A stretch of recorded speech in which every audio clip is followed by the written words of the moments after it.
What's up, peeps? Nick Battle, aka NinosCorner, man. See, we got some comments already. We got my boy Chicken 1515. He's always here. He's I guess, a brother from another, but he's from OU. So we'll give him a little leeway. I won't say those first two words, but he goes, "My friend, you can leave the dark side anytime. We got NIL too."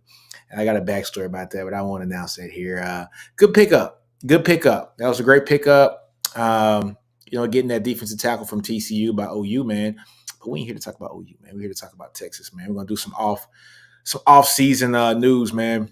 Just some stuff that had like came up here, and yeah, man, we're gonna talk about a whole bunch of stuff, man. Texas off season talk here, the live show. So let's be looking at some stuff, man. Texas gets a brand new cornerback. You got Javion Cole, man, coming from San Jose State. Texas just lost Terrence Brooks, right? So losing Terrence Brooks, that's not a good thing. But getting Javion Cole too as well. Here he goes. Hey, Travis goes. Hey, yeah. Congrats on getting Williams, Chicken. Can't wait to kick your ass. Yeah, I'm with it too, man. We're gonna be just fine. Texas, we're gonna be fine, man. But yeah, but get back to Texas, man. Texas getting Javion, Cole, man. I think that was like most necessary, especially with us using Terrence Brooks. But just looking at the depth that we have in this team now, we had to upgrade that depth, right? So you got Manny Muhammad on one side. You're going to see who's going to fight it out on the other side. Where there's going to be a Javion Cole or Gavin Holmes, or is it going to be Barron? So does he move from the nickel over to corner? You got like Gilbo there as well. Gilbo can play nickel. You got Taft playing safety. You got Derek Williams playing safety. You got kid from Clemson, man, Andrew Makuba. He's also there. He's going to be able to play safety, or he can bump down to as well, folks, and he can also play a little bit of nickel too. So Texas is playing with that flexibility, right? But it's going to be all about how do we find the guy that's going to replace Terrence Brooks. Now, love Terrence Brooks. Loved him. I think Terrence Brooks would have been one hell of a guy here if he just, I guess, would have gotten better at some of just like the fine tuning of his game. He got beat a lot, but he was very good in coverage too. So it was weird. He was really, really good about 85% of the time. So the other 15% of the time, he was getting beat over the top. But I'm telling you, man, he's young though. He's young. I think Terrence Brooks came to college he was like 17, right? He's very, very young, very green. But you can see he's going to be an NFL player. But you see what Sark's trying to do with this roster. He's trying to upgrade the roster at all different spots, man, whether it be, getting guys that are maybe fourth round picks, fifth round picks in the draft, maybe third round picks, making sure that we get elite talent at that DB position, man, where there's cornerback, where there's safety as well. We're seeing over the first few years, folks, he has gotten some great talent here at Texas that are first round draft picks pretty much across the board. Right, we know that Kevin Mace Jr. is going to be a first round draft pick this upcoming year. Quinn Ewers has the potential to be a first round draft pick. Also, we saw X-Men; he's a first round draft pick this year. Byron Murphy. So you're seeing that the defensive line, first round draft pick. Wide receiver, first round draft pick. Wide receiver, also second round draft pick. We're getting Mitchell drafted. Christian Jones being the guy who got picked in the top 150 picks this year too as well. Jonathan Brooks, first running back off the table this year. You know what I'm saying? And he was the first running back, and he had a torn knee. If that knee's not torn, Jonathan Brooks might be a first rounder, folks. He's picked pretty heavily and pretty high in that second round. So going over there to the Panthers, JT Sanders, fourth round pick. So you're seeing that Sark is starting to build a roster where guys are coveted, guys are going to be picked. But folks, hey, first off, man, like, comment, and subscribe. If you like this video, man, like, comment, and subscribe. Hit that like button. You guys know my motto: wipe your feet before you come in my house, right? But also, if you want to do a live call in, hit that link. It's either pinned in the comment section or go down to the video description. Hit that link, man. You can call in here and you can talk to me one-on-one like a Paul Feinbaum kind of show. But you're seeing that Sark is upgrading the talent across the board. Of course, we know that Bijan and Jonathan Brooks and Rojo and all those guys were guys that were left over from the Herman cast. But you got to develop those players. Some of these guys we were not talking about getting drafted, folks. We were not. Christian Jones, if you'd have told me that Christian Jones was going to be a drafted player 2 years ago or 3 years ago when Sark got here, I would have laughed at you. Christian Jones is going to be a plus player in the league. A good depth piece for some team, but he has great feet. He's very nimble. I love Christian Jones. Jordan Whittington getting drafted. right? 5-star guy, but just nicked up with injuries, man. And we're seeing that this new staff has gotten the best out of him. But seeing how they are flipping over this roster, we're seeing a guy like Jalen Ford who got drafted as well. But we're seeing that with Sark, with this new group of players that he has, you're seeing that, guys. Look, Anthony Hill's going to be a draft pick. We all understand that. It's a 5-star kid. Linebacker is not a position that usually gets drafted in the first round. If there's anybody who can be drafted in the first round at linebacker, I think it's probably Anthony Hill. He's that special. Him and Harold Perkins, those guys are special, right? Looking at the offensive line, I think Texas has the potential to have a few guys that get picked very early in this next year. Like I said before, we know that Kelvin Banks Jr. is going to be a draft pick. He might be not might be. He will be one of the first 2 or 3 tackles taken off the board. If he has a great season like we all expect this year, he might be the first tackle coming off the board. He is that good. So we understand, man. We understand. So Chicken 1515 goes, yeah, you believe in the averages trends. Y'all gotta wait 3 more years. No, man, we got a great coaching staff now, Chicken, man. You understand, Chicken. You see where this team's going, man. You guys see it. If Herman was here, during this time frame, a guy like Christian Jones is not getting drafted. He's not. He's just not getting drafted. Jalen Ford might not get drafted because he might not see the field. We're seeing the development of players here and what Sark is doing from the defensive staff down to the offensive staff as well, man. So I'm really excited at what we're seeing here in the 40 acres. So law of averages, yeah, that's from the last 2 coaching staffs. And I think when you go back and look at it, 11 draft picks this year, how many last year? 5 last year or so.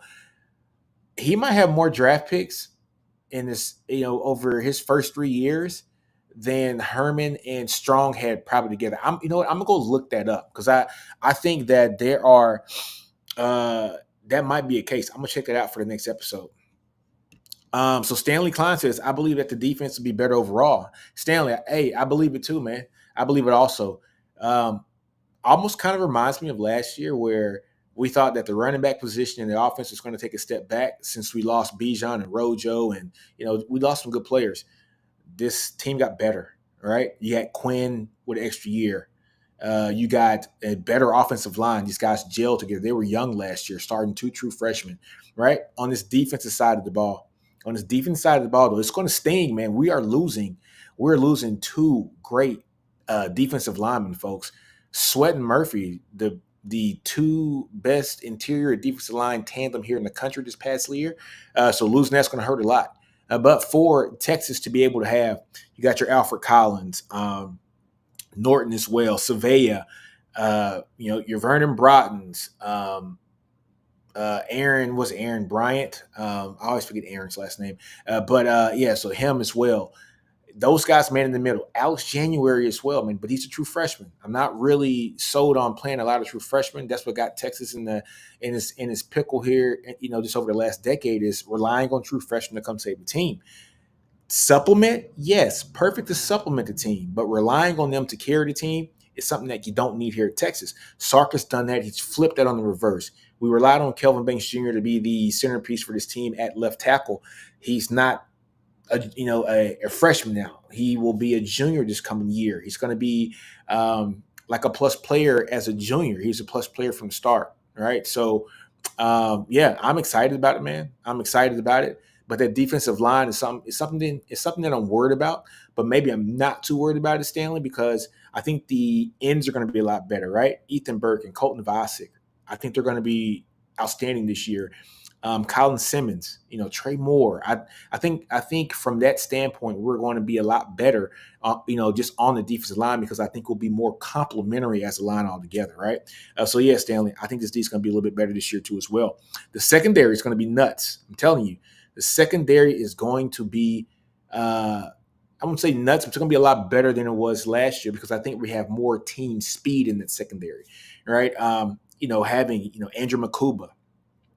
Taft being your veteran coming back, Derek Williams, freshman coming in like the, Philsamy, having a Barron. We're just going to play nickel or corner. Gavin Holmes was also playing corner as well. Jalen Gilbo. Don't forget about Jalen Gilbo. Gilbo is the guy who plays the slot outstanding, right? Manny Muhammad. We know what Manny's going to do. He's a dog. You know what I'm saying?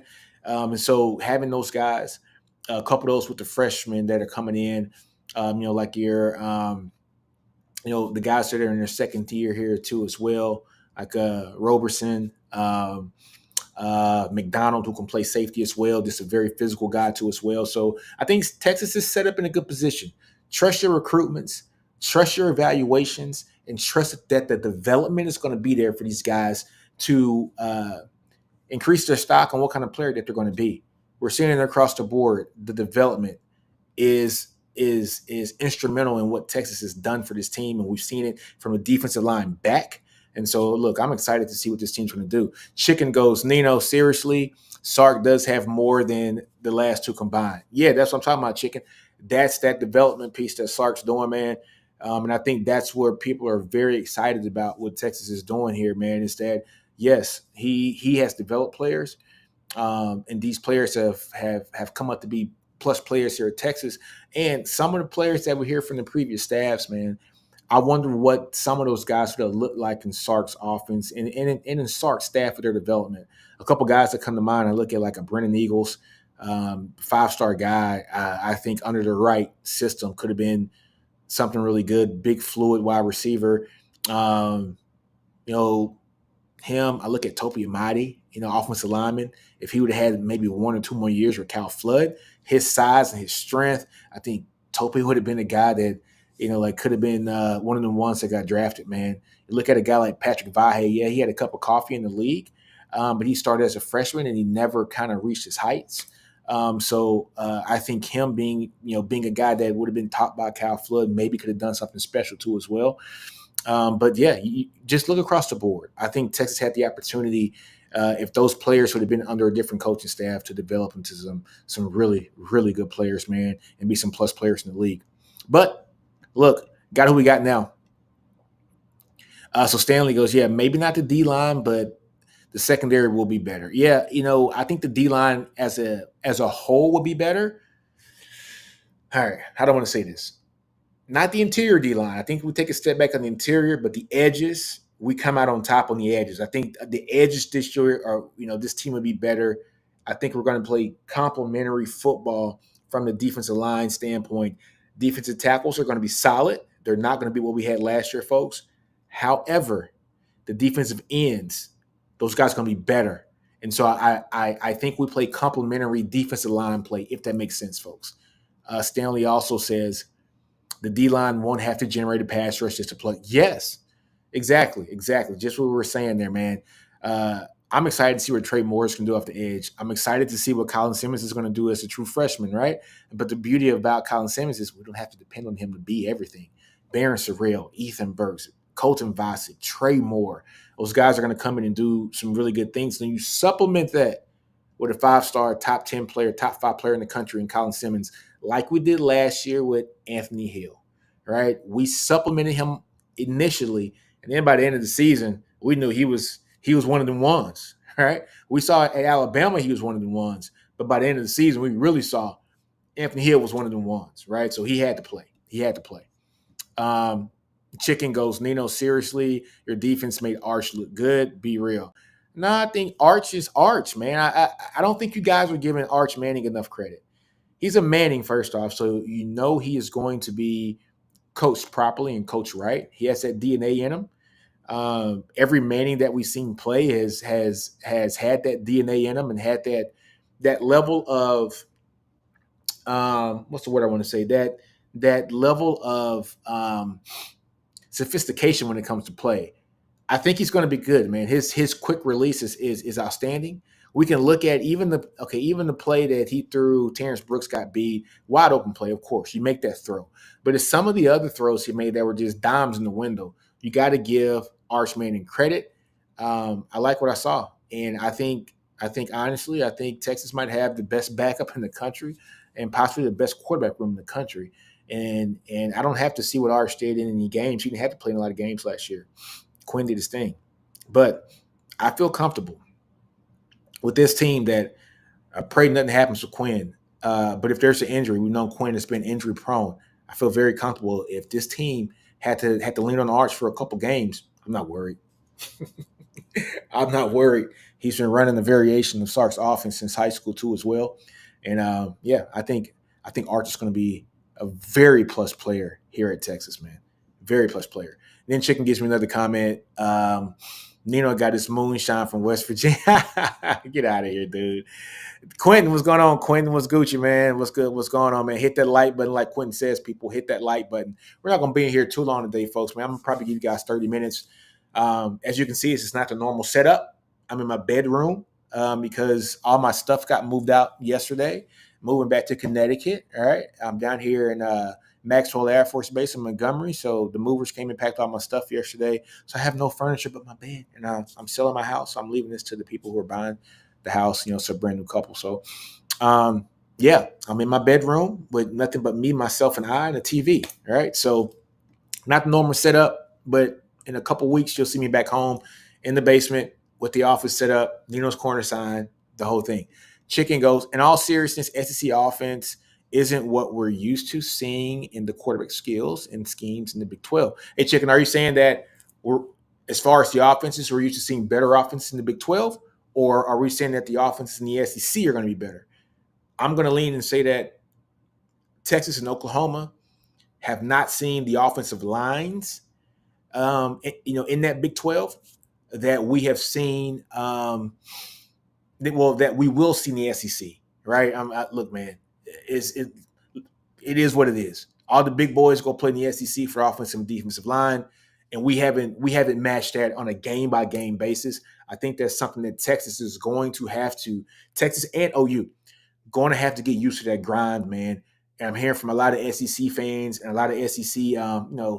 I got family members that are in Alabama and Georgia and Texas and Louisiana, of course, man. That they tell you that grind of having those big boys on you every day, pause. But that grind of having those big offensive linemen blocking you every day, every game, every week. It's not the same as Texas playing OU, where we're pretty evenly matched and we recruit very well and we can go play nationally. It's not the same as going to go play Baylor one week and going to go play Kansas one week and Kansas State and Iowa State. Iowa State does not get to the same level of recruit that LSU gets, or Mississippi, or Mississippi State, or Florida, or South Carolina, even Missouri now with their NIL packages, right? Auburn, Auburn's the second school in Alabama, but they get athletes, man, and they get offensive linemen too as well. Travis goes, Nino, you are awesome. I don't think most people realize how hard it is just to freeball this by yourself. Man, look, dude, man, thank you, Travis. This is not easy. You're right. It's not easy, but I love talking about this. And as you can see, man, the channel is going to start to revamp itself a little bit. I love Texas football, but in the offseason, man, there's only so much we can talk about, right? And so if anybody knows me from a personal level, I used to produce music back in the day, and NinosCorner was a completely different website, music production, everything. I highlighted up and coming artists. Well, I'm going to incorporate that back into this new channel where it's going to be the NinosCorner podcast, of course, right? But I'm going to have the Horns Corner, of course, where I talk Texas ball, but I'm also going to have a sports corner where I talk a little bit of everything, boxing, maybe a little baseball, maybe a little basketball too. But the primary focus is going to be Texas football. But also, since I'm a music fan, I'm gonna have a music corner, and I think I'm gonna do that every Monday, like a mixtape Monday. You know what I'm saying? So every Monday, I'm gonna talk a little bit about music. And so I just want to kind of diversify the channel a little bit, so that we're not just everything is the same thing and the same topic about the same player, and this player did this and this player did that. I want to give you guys a little bit of worldly views from Nino. You know what I'm saying? So yeah. So Stanley goes, Helm is better than Sanders. Whoa, huh? I don't know, Stanley. I don't know. So Helm better than Sanders. Okay. That's your opinion. Okay. Sanders is awesome, but not in blocking. Helm can do it all, and he has more talent behind him. Washington looked legit. I want to talk about that last sentence. Washington is dope, baby. Man, what an evaluation by the staff, man. Washington is that guy. You can see Washington's going to get some playing time. Now, let's flip it to Helm and Sanders, right? Sanders he's the more physically gifted guy. And we talk about Sanders' blocking. It got better over the years, but we got to understand, JT Sanders' first time playing tight end was in college. So it's hard to tell a guy to go be a tight end, and he's never played it. He played wide receiver in defensive end in high school. And remember, we wanted him to be a defensive end primarily because we needed defensive ends in the worst way. But he came in and he was, a plus player at tight end, an All Big 12 selection, first team guy. And he's a guy that got drafted. If his numbers would have been a little bit better at his combine and his pro day, you're looking at JT Sanders as possibly a second round draft pick, man. Maybe a third one at the latest. But his numbers came in not the best. He didn't test well, and he fell to the fourth round. But I think the Panthers got a steal. He's more talented than Helm. Helm is a better blocker, of course. He's been a tight end pretty much his entire career, right? Sanders has the upside, though. I have friends that are agents in the league. I have a cousin who's an agent in the league, and they have told me that Sanders, as far as a plus player with potential at the tight end position, because he is so raw and you can kind of mold him, his upside is through the roof, and teams see that. And all they got to do is flip on the tape and see how he played on tape. Those testing numbers were not him. And if I was his agent, I would have advised him, if you're testing like that before going to the pro day, I would have not have tested. I would have sat it out and say, watch the film and did interviews. Almost like what Brock Bowers did. Brock Bowers didn't do no testing at the combine, no pro day, and they talk about he's injured. But you know what? You can do some drills. You can show your strength with doing, the bench press, but he didn't do anything. He let the tape speak for itself. I think Sanders should have done that. He'd been a higher draft pick. But Sanders' upside, Stanley, I'm telling you, it's going to be freaky, ridiculously good. I'm not sure about the team he's going to the Panthers. They need a lot of help. That offensive line has to get better, and they got a quarterback who, for lack of better terms, the jury is out on Bryce Young, right? Panthers really missed that draft up not getting your boy. So my boy Jason from Hall of Fame Football with Jason, man, look, hey, he said, Nino, what's going on, Jason, bro? Good channel, man. Go like and like and subscribe to his channel. Even though he is an OU guy, we'll let him breathe. He's an OU guy. You know what I'm saying? What's up, Jason? What's up, man? Chicken goes, Travis got something just right there. Left cheek. Get out of here, man. So Stanley goes, Trey Moore has 15 sacks this season. He will go top 15 in draft. I ain't drinking that Kool-Aid, Stanley. I'm not drinking that Kool-Aid. You know how hard it is to get 15 sacks? That means Trey Moore is getting a sack a game. And that's man. I can't see it. Can't see it. Can't see it. You know what I'm saying? Can't see it. I think Trey Moore got so many sacks at UTSA because he was the guy, right? I think Texas is going to really, no kidding, we're going to swap out a lot of guys, man. We're going to keep bodies fresh. I see Trey Moore with 7.5 to 8 sacks this year. Okay, 8 to 10 sacks. I'm going to give him 8 to 10 sacks this year. I know that's a lofty number. I'm going to give him 8 to 10 sacks this year, and he'll be a draft pick. I'm not going to say a top 15, but he'll be a draft pick. Stanley goes top room for QBs in the country, top running back room in the country, top O-line in the country. I'm not going to say top O-line, top running back room in the country, one of the tops in the country, most definitely. Top QB room in the country, I will say yes. But the top running back room in the country, CJ Baxter, Jaden Blue, Trey Wisner. Don't sleep on Trey Wisner. Who else? Having the true freshman, Christian Clark, Jared Gibson. Those guys are unknowns right now. So, but I think our top three, outstanding room. They're a top five running back room in the country right now before seeing more snaps from Trey Wisner. And I think Trey Wisner is going to be amazing, man. He's going to be awesome. I love me some Trey Wisner. I loved him in high school, love him in college. He's a dog. His uncle comes in the channel a lot. So if you see Derek Wisner on here, that's Trey Wisner's uncle, and he's a fan of the show, and he's a member of the show too, man. Stanley Klein, not to mention the top 2 wide receiver room in the country. I can dig that. Bond, Golden, Bolden, Cook, Wingo. Man, we got a law firm over there, man. We got a law firm. My boy Quinn says, I need a sign. So Chicken, okay, this is in the comment that we were talking about the offenses. You think I don't know, Chicken. You think the Big 12 offenses are better than the SEC offenses? I don't know if I believe that one.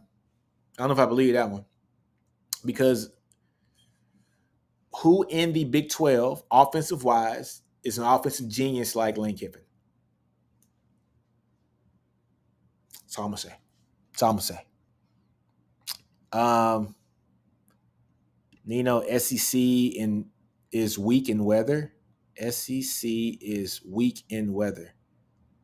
Like WEAK chicken. Nino is an independent free thinker. I try. My boy Quentin knows, man. My boy Quentin knows. No, we're not doing that chicken. We're not. I'm not saying that word. Um, so Quentin says I have to pull it to his Monday night shows. Hey, Quentin, I'm all for the ghetto, man. Look, I'm from Shreveport, Louisiana, Motown, baby. Motown to Queensboro, the QB. You know what I'm saying? So yeah, look, most definitely. Look, man, I can get ratchet with it too. I'm from Ratchet City. Travis says to say that our defense made Arch look good it's definitely asinine. Yes, I spelled it wrong on purpose. He put the ball on the spot anywhere in the field. He's the truth. Exactly, Travis. I'm with Travis on this one. I'm just going through the comments. You guys put a lot. I'm like 30 comments down. Who's this? Jackson Johnson. What up, Longhorn Nation and Nino's Corner? Yeah, man. What's going on, buddy? Jason, great stuff, Nino. I agree with the O line in the SEC. You got to be loaded on the D line, and Jason, that's my problem. That's my problem. Um, it's the D line, and he says loaded on the D line like OU. But hey, you got to be loaded on the offensive line, Jason, and y'all ain't loaded on the offensive line. I put a comment out on my page today. Texas offensive line versus the OU defensive line is going to be freaking magical for the next couple years. You guys are absolutely loaded on the D line. We are absolutely loaded on the offensive line. That's going to be a boss battle. I can't wait to see that, man. I honestly cannot wait to see how the defensive and the offensive line for OU in Texas are going to meet up, especially down there in Dallas, man. That's going to be a hell of a game this year. Travis said, hey, Travis, man, we're gonna talk about that music on Mondays. We're gonna do music Mondays, man. Music Mondays with Nino. Look, we're gonna talk about music. I'm a big hip hop dude, underground artist. I love them. I got a lot of stories I'll tell you guys too when I'm on there. Jackson says, I don't know who will win it in 2024, but Texas is one of my choices for national champion 2024. So I'm coming from a Bama fan. Jackson, man, I didn't know you're a Bama fan. Hey, thanks for tuning in, Jackson. Jackson, I think you guys gonna be good too, man. Look, man, I told people this. My Texas fans can probably boo me when I say this. Milroe is special. That man is special. And I'm telling you, man, he's going to play his butt off this year. And in that Kalen DeBoer offense, he's going to be sick. I'm just letting you know that, man. I'm just letting you know that. Let's see. OU's O-line will be fine. It's a new line, not a bad line. Yeah, but we're talking about the continuity piece now, right? It's the continuity. Defensive line, you just got to go get somebody. Offensive line, it's the calls being made. It's going to be interesting. It's going to be interesting. Nino, I'll pay. The loser either gets it. Nope, don't even talk about that. We ain't talking about that. D-Train, what's up, my boy D-Train? He said, so we name one coach, and that means overall it's better. And no, I'm not saying that one coach makes it better, but I think the talent level in the SEC is better than the Big 12. I mean, I don't think that's nothing to sneeze at. I think Alabama would have came to Big 12 last year and had an 11-1 record and been just fine with Tommy Rees as their OC. I do. I don't think Baylor's offense is great. I don't think Houston's offense is great. I don't think Kansas has pretty good offense. I like Kansas. Kansas State, they're just a tough team. All right. I don't think Iowa State's offense is great. You know what I mean? I don't think Texas Tech's offense is not great. We saw what they put up this year. All right. I mean, I'm going down the list of teams, right? I don't see it. I like LSU's offense was way better than any other offense in the Big 12 this year. They were. Uh, Alabama, you can say what you want to about Milroe, 12-1 team. Georgia's offense was pretty damn good this year too. Ole Miss's offense, pretty damn good this year. I mean, I like if I put the top 5 teams offense in the SEC minus Texas and OU and the top 5 teams in the Big 12, it's a wash. I mean, it's not a wash. SEC is washing them. And I think we all can understand that. Drake better than Kendrick, J. Cole did well. Nah, I mean, Quinn, we're gonna talk about that on Mondays, man. K-Dot killed that boy. But yeah, man, I'm a fan of the season, man. It's gonna be interesting. I just want to get on here, folks, and just talk about everything. I like what Texas is going in the direction. Like I said, the only thing I'm worried about this team, I got two worries this year. I'm not worried about anything on the offense. Not at all. I think the offense is Steve Sarkisian side of the ball. One thing Steve Sarkisian is going to have to learn here this year is you can't get 30 points and chill. We did that a lot these past 2 years. You got to beat LSU from 2019. Put 60 on everybody. You know what I'm saying? So that's my only thing about this offense. We cannot get complacent. The defense, I'm worried about the interior of the defensive line because I got to see it. Maybe these guys are great players, but I got to see it. I got to see it, right? But it's the same where we had last year, and we saw what the development piece. And I like our new defensive line coach. I think it's going to be really good here. You know, it's Kenny Baker, and I'm worried about how is the secondary going to gel. You know, I'm not really worried about. I think the secondary is going to be better this year. I just do. You know, Manny Muhammad coming in and starting for a full season. Derek Williams having a full season. You know, underneath them. Andrew Makuba playing safety as well. Barron playing nickel or corner. Jalen Gilbo's a boss. He's a baller. And then having Taff out there as well. I mean, I think we had the pieces. Gavin Holmes, Warren Roberson, Phil Simi at safety too as well with the speed. I love me some Jelani McDonald. Love me some McDonald, man. And you know, like a Santana Wilson. I mean, I think Texas has the players to make everything work. But folks, man, let me see. Nino, your thoughts on that Colt to your east, to my east. Oh, you talking about A&M? Elko's a good hire. Elko's a good hire, right? I think Elko's a good hire. But for as much grief as Colorado gets for the transfer portal this year and what they've done in the portal, you know, A&M's like right behind them. I think like Colorado had 26 guys that entered the portal or have gotten 26 out the portal. I think A&M was like 24, 25. It's hard to build a team that way. Very hard to build a team that way by losing a ton of players. It's the continuity piece. But I see what he's doing. Elko has to build a culture. I think Elko's a good hire. Was he a great hire? No. I think he's a really good hire for them. I'm just really interested to see what's going to happen. Oh, we got one caller and we got Jackson. What's going on, Jackson? How you doing tonight? What's going on, brother? Nothing much. Just waiting it out for the start of the college football season, and it just can't get here sooner. But what I'm really waiting for is that the month of June to come around so that I can go get that preseason magazine. I hear you, man. Tell me this, Jackson. What's your thoughts? How you think well, not Texas. How you know, how is Bama going to play against OU? How you see that playing out this year? Right now, I kind of think it could be a toss up. I can see us beating Oklahoma, but I am excited that we're playing this huge of a game the week before rivalry week. Because I mean, Ooh. yeah, some of my family members are like, "That's just not right." I'm like, "Come Yes, on, it is. Hey, it's that was my awesome." biggest gripe with the SEC is I hate the tune-up game before the rivalry week. I hate it, right? I hate it, right? Like I don't want to see UMass play an SEC team at week 11. I don't want to see Bruh. it. You know what I mean? So I'm happy that that's happening there. It's going to give us something good to watch. But I'm telling you, man, Jalen Milroe, I'm going to spend a little time on him. You know, he's special, dude. You guys got your special one. Texas fans are going to get mad at me when I say this, but I'm going to compare him to a guy that used to play at Texas on the 40 acres. His first name starts with a V and his last name starts with a Y. Vince Young. Vince Young, if you go look at Vince Young's third year at Texas, prior to him going to the draft and being a first round draft pick and winning the national championship, he was special. A lot like Jalen Milroe, used his legs a lot. We were barely winning games, right? I mean, we were barely winning games. Here go Quentin says, stop. I'm not saying he's Vince Young, Quentin. My thing is saying that I'm going to compare how these seasons are going to go. And I really believe Alabama's going to do some great things this year. Vince Young, we were barely winning games Vince's third year.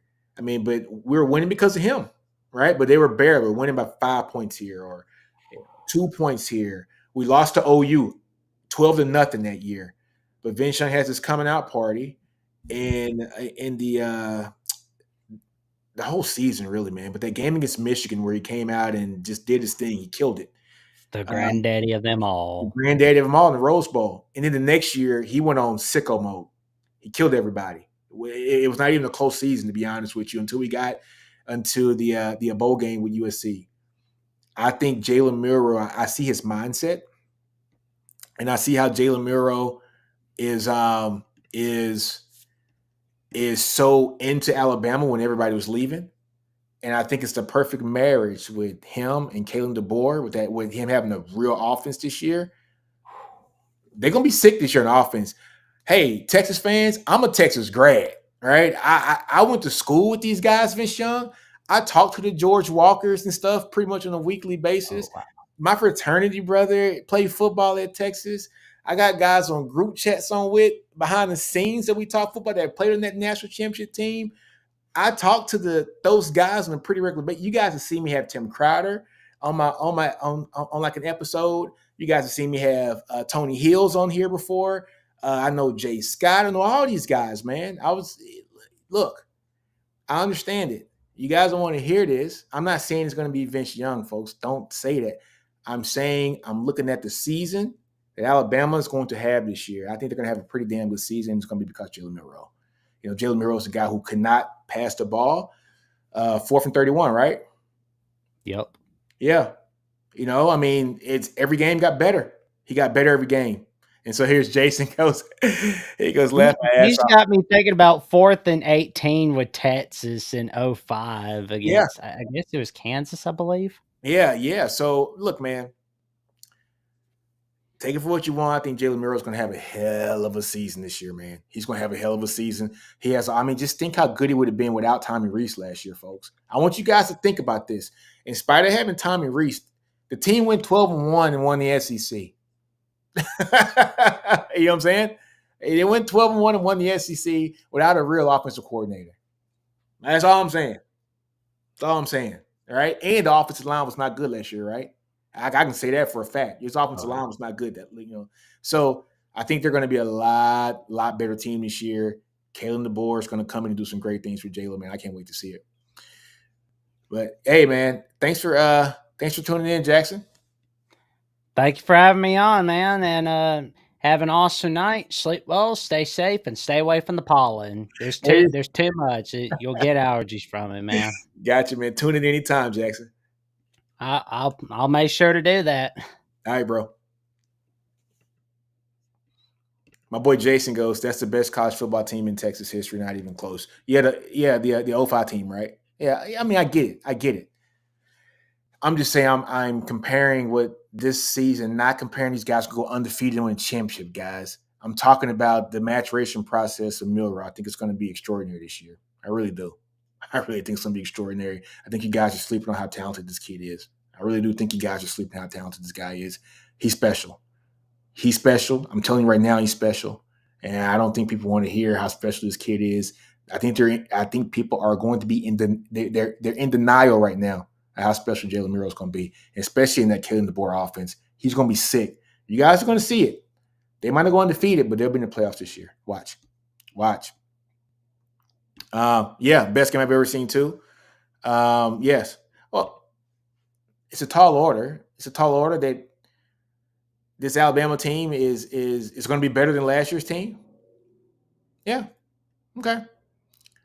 Milroe's going to be a much better player this year, man. I'm telling you.